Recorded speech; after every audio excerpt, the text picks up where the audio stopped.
Hello, it's Lion here with Hobbies and Man once again, and today we're going to be doing another manga first impressions review. Today we're going to be looking at a new Manga Plus series called Service Wars by Surun Hatomune. Now, this creator has done some other stuff for Weekly Shonen Jump sometime before this started releasing. I don't know what it was. I think it was something like Spirit Busters or something like that, something along those lines, right? But this is a new series. It kind of has a feeling that it's riffing a lot of things. So obviously the title is riffing Food Wars. The opening scene actually feels like a riff on Golden Kamui because it features a dude fighting a bear. And the way that it looks kind of reminds me a lot of Golden Kamui. The kind of style looks a little bit like Chainsaw Man. And the vibe of the story reminds me a lot of Mashal. It has this kind of like ridiculous, over the top main character with like a straight man, secondary character reacting to all this stuff. And it also kind of reminds me a little bit of Ratatouille, just because of the nature of what it's about.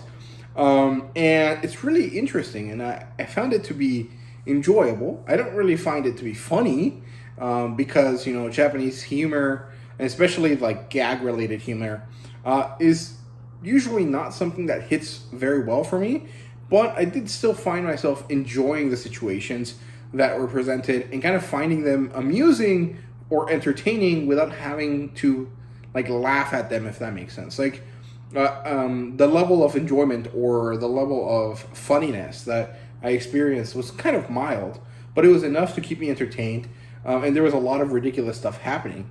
There was one time I did laugh, and it's when this character reveals this special power that he has behind his sunglasses, which is the aubergine eyes or the eggplant eyes. And it literally is like a Sharingan, but like his eyeball or the pupil or the iris, I don't remember what it is. The inside part that has a color in your eyeball, he has one shaped like an eggplant emoji. And it's so funny. Like, I thought that was hilarious. But basically the story is about this guy, and he happens to be someone that is really into being a waiter. And he's a wandering waiter. And he ends up in this locale, this little Chinese restaurant, that is down on the dumps. It's the last place left in this small shopping district. But the city that they're in is very populated. It's just that no one really walks into this little shopping district, right?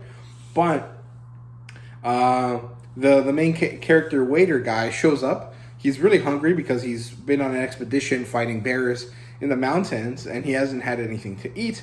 So the owner of the restaurant has this kind of like Sanji-esque attitude, and he's like, if you're hungry, I'm going to feed you. You don't even have to pay me. Just, enjoy. And so he gives them this food. And the waiter is like, yo, this food is amazing. I really appreciate it. Let me help you out. So he goes outside. He does this like weird routine where it looks like he's playing an instrument, but he's just slurping noodles, which is also pretty funny, but like it didn't make me laugh. It was just kind of like a funny thought, right? And he does this, and it actually brings a lot of people out to see what he's doing, and then makes them want to eat. And so they all end up at this restaurant, and for some reason, this restaurant now has booming business, right?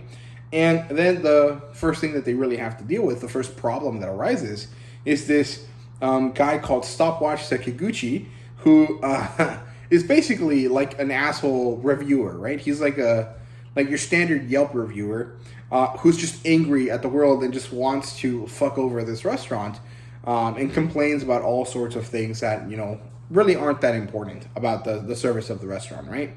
Or he does it in a way that like is unnecessarily mean-spirited, right? But, our waiter guy can find a way to make it work.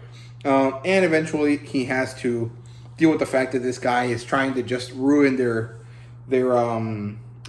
reputation without actually caring about eating, right? So he tracks him down, he knocks him out, and then asks for a job at this restaurant. And they give it to him, of course. And it's pretty funny. It was a really enjoyable first chapter. And I'm definitely going to keep following this because it's pretty funny and it's kind of ridiculous. And I found it to be very enjoyable. Like I said, it riffs off a lot of things, which I think actually helps it because that familiarity makes it kind of enjoyable to see, the ridiculous gags that happen with like taking something from another manga to like its most ridiculous, you know, ending, right? Like the eyeballs that have eggplants in them is pretty funny, right? So yeah, there's also this kind of there's this implied mythological aspect that ties to his eyeballs. Now I'm pretty sure it's just a gag, but if it's not, that's kind of interesting that it's gonna tie into this like mythological kind of situation. But I'm not sure. I have to see how it goes. But otherwise, it was a pretty enjoyable read. So definitely check out the first chapter. And that's all I have to say. So I hope you guys enjoyed the video. If you did, please leave a like, subscribe, and comment down below. Let me know your thought. And thank you guys very much for watching. See you guys later.